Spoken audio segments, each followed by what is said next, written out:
دوستوں، آج ہم حضرت الیاس اور ملکہ ایزابیل کا دلچسپ واقعہ بیان کریں گے کہ اس خوبصورت اور مغرور ملکہ کا کیا انجام ہوا۔ لہٰذا ویڈیو کو آخر تک ضرور دیکھیں۔ اگر یہ ویڈیو پسند آئے تو سبسکرائب کر لوگوں میں بھی شیئر کر دیں۔ 900 سال قبل مسیح میں سلطنت بنی اسرائیل دو حصوں میں تقسیم ہو گئی۔ ایک حصہ یہودیہ کہلایا اور دوسرے حصے کا نام اسرائیل رکھا گیا۔ سلطنت اسرائیل کا جو حکمراں تھا اس کا نام اخی اب تھا۔ بنی اسرائیل ایک خدا کو مانتے تھے اور حضرت موسیٰ علیہ السلام کی تعلیمات کے عمل پیرا تھے۔ ان کا بادشاہ اخی اب بھی ایک نیک دل انسان اور ایک خدا کی عبادت کرتا تھا۔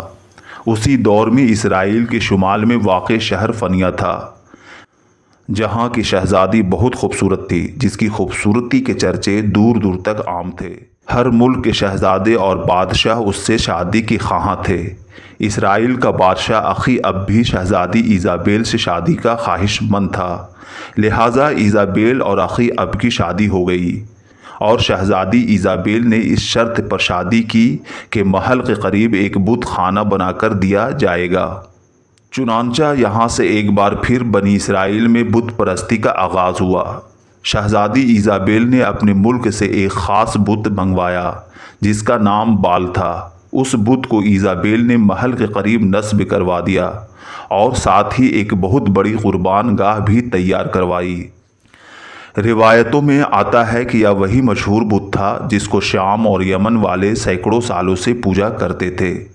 وہ خالص سونے کا بنا ہوا تھا اور اس بت کی لمبائی 21 گز اور 4 سر تھے، اور ہر سر پر ہیرے جواہرات سے بنا ایک تاج تھا۔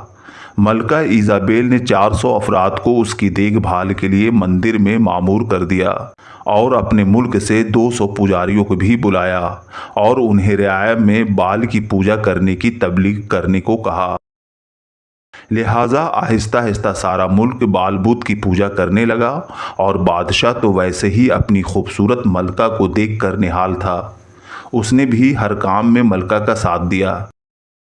اس طرح لوگوں میں بال بت کا عقیدہ اتنا پھیلا کہ لوگ بال کی پوجا کے ساتھ ساتھ قربان گاہ میں روزانہ قربانیاں پیش کرنے لگے، یہاں تک کہ ہر مہینے چاند کی رات ایک خوبصورت لڑکی کو بھی قربان کیا جاتا اور اس کا خون بال بت کو لگایا جاتا اور اپنی قوم کی بیٹیوں کے لیے دعا کی جاتی۔ یہ بات اتنی عام ہو گئی کہ لڑکیوں نے اپنے بال تک سنوارنا چھوڑ دیا، کہیں انہیں خوبصورت سمجھ کر بال بت کی نظر نہ کر دیا جائے۔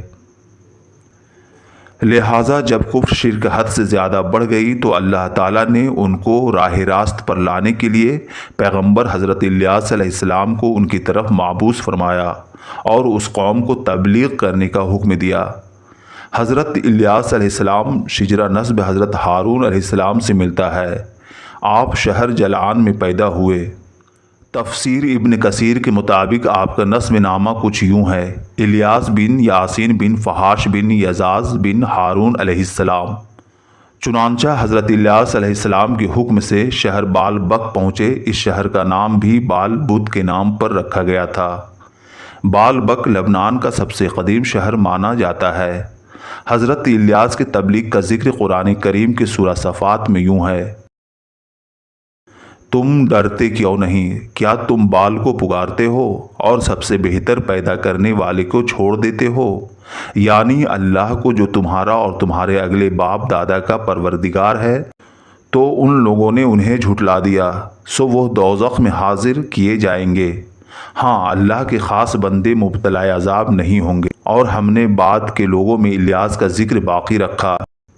الیاس پر سلام ہو، بلا شبہ ہم نیکوں کو ایسا ہی بدلہ دیتے ہیں، بے شک وہ ہمارے مومن بندوں میں سے ہے۔ لہٰذا جب حضرت الیاس علیہ السلام نے بادشاہ اخی اب اور ملکہ ایزابیل کے ساتھ ساری قوم کو اللہ کی طرف بلایا اور بت پرستی سے روکا تو صرف 2-4 لوگ ہی ایمان لائے، اور ملکہ نے تو حضرت الیاس کو روکنے کے لیے طرح طرح سے منصوبے بنانے لگی۔ مولانا مفتی شفیع رحمۃ اللہ علیہ کچھ اس طرح لکھتے ہیں کہ ملکہ ایزابیل بہت ہی خوبصورت خاتون تھی، اس لیے اس نے اپنی خوبصورتی کا استعمال کرنے کا ارادہ کیا اور ایک دن حضرت الیاس کو قید کروا کر جیل میں بند کروایا اور خود نیم عریاں حالت میں ان کے سامنے بیٹھ گئی۔ ملکہ ایزابیل ایک خاص قسم کی خوشبو لگایا کرتی تھیں اور جب بھی کسی مرد کے سامنے جاتی تو وہ اپنی ہوش کھو بیٹھتا تھا، لیکن اللہ کے پیغمبر حضرت الیاس پر نہ تو اس خوشبو کا کوئی اثر ہوا اور نہ ہی ایزابیل کے حسن کا، بلکہ حضرت الیاس نے ایزابیل کو نظر اٹھا کر دیکھنا تک گوارا نہ کیا۔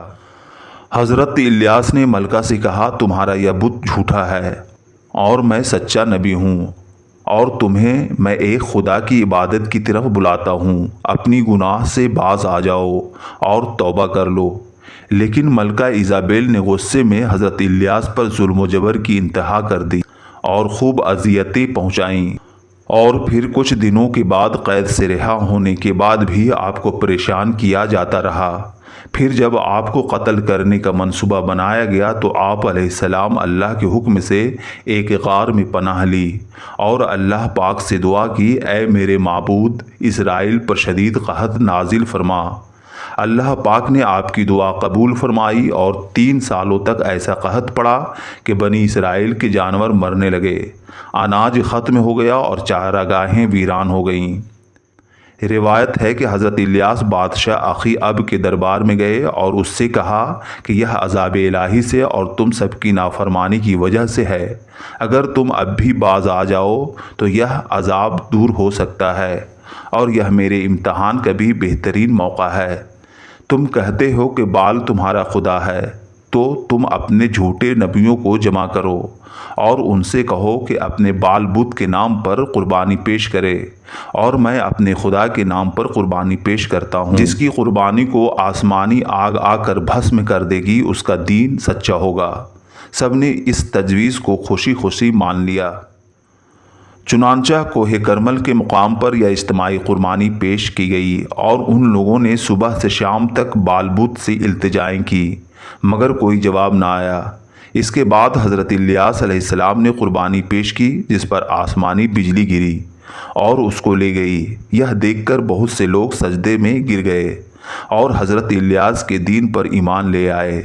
اس کے بعد آپ علیہ السلام نے دعا کی تو بارش بھی ہوئی۔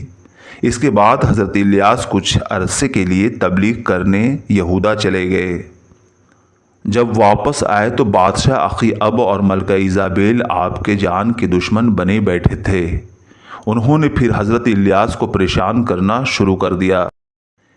ایک روایت میں ہے کہ حضرت الیاس نے اخی اب سے پریشان ہو کر اسے بددعا دی تھی کہ تمہیں اور تمہاری بیوی کو جنگلی کتے چیر پھاڑ دیں گے۔ لہٰذا کچھ عرصے بعد بالبک شہر میں ایک خطرناک بیماری پھیل گئی، جس میں بادشاہ کے بہت سے فوجی مارے گئے، اور اس کا فائدہ دوسرے ملک میں اٹھا کر اسرائیل پر حملہ کر دیا اور شہر بالبک کو تہس نہس کر دیا۔ بادشاہ اخی اب اپنی ملکہ کو لے کر جنگل کے راستے فرار ہو گیا، جہاں راستے میں اس پر جنگلی کتوں کا حملہ ہوا اور ان کی لاشوں کے ٹکڑے بھی کسی کو نہ ملے۔ اس طرح اس حسن کی دیوی کا برا انجام ہوا اور ان کا کوئی بال دیوتا کام نہ آیا۔